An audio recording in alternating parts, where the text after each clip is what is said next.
Welcome to Soni Subbu vlogs. ఇవైతే potato pillows అంటారు కదండి, అవన్నమాట. అవి ఎలా చేయాలో చూసేసుకుందాం.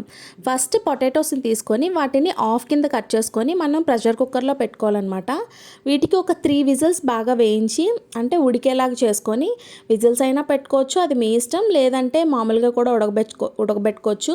ఇలాగ బాగా ఉడికించుకొని వీటిని కూల్ వాటర్లో వేసుకొని బాగా పీల్ చేసుకోవాలన్నమాట. అంటే డైరెక్ట్గా పట్టేసుకుంటే కాలిపోతుంది కదండి. సో కూల్ వాటర్లో వేసుకొని పీల్ చేసేసుకొని పక్కన పెట్టుకొని, ఇప్పుడు ఇవి లమ్స్ లేకుండా మనం పప్పు గుత్తితోనైనా మెత్తగా పేస్ట్ చేసుకోవచ్చు. లేదంటే నేనైతే లమ్స్ ఉండిపోతాయని చెప్పి ఇలాగా తురుముకున్నాను అనమాట. తురిమితే ఎక్కడ లమ్స్ ఉండవు కదండి. సో అన్ని పొటాటోస్ని అలా తురిమేసుకున్న తర్వాత మనం ఇప్పుడైతే దీనికి పిండిలు యాడ్ చేద్దాం. ఏంటంటే ఒక 2 టేబుల్ స్పూన్ వరిపిండి, 1 tablespoon corn powder, 2 tablespoon మైదా పిండి ఇవి వేసుకొని, ఇప్పుడు స్పైసెస్ కోసం వేసుకుంటే గరం మసాలా వేసుకోవచ్చు, అది మీ ఇష్టం. అంటే మనకు మసాలా వద్దనుకుంటే స్కిప్ చేసేయచ్చు. ఇంకా పచ్చికారం, కొంచెం మిరియాల పొడి ఉంటే మాత్రం వేసుకోండి, చాలా బాగుంటుంది. ఇంకా సరిపడినంత ఉప్పు ఇవన్నీ వేసుకొని బాగా చపాతీ పిండిలాగా చూపించిన విధంగా బాగా నీట్ చేసుకోవాలన్నమాట. బాగా చపాతీ పిండిలాగా చేసుకోవాలి.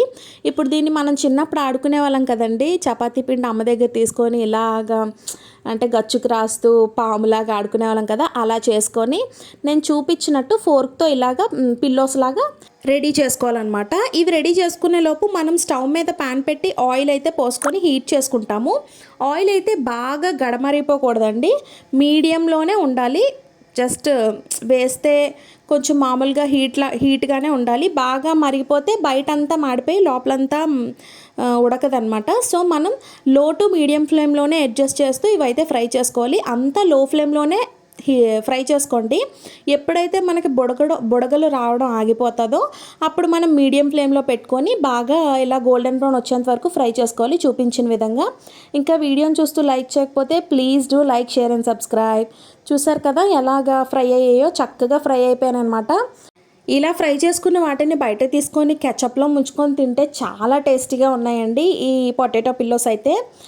ఇంకా నా వీడియోస్కి ఎవరైతే సపోర్ట్ చేస్తున్నారో వాళ్ళందరికీ చాలా చాలా థ్యాంక్స్ అండి. మీలో ఈ పొటాటో పిల్లోస్ ఎవరికి నచ్చాయో వాళ్ళు కామెంట్ సెక్షన్లో కామెంట్ చేయండి. ఇలాంటి స్నాక్స్ చాలా బెటర్ అండి బయట వాటికంటే. పిల్లలైతే పొటాటో కూడా చాలా ఇష్టంగా తింటారు కాబట్టి మనం ఇంట్లో ఈజీగా ఇలాంటి రెసిపీస్ని అయితే చేసేసి పెట్టొచ్చు. Bye bye.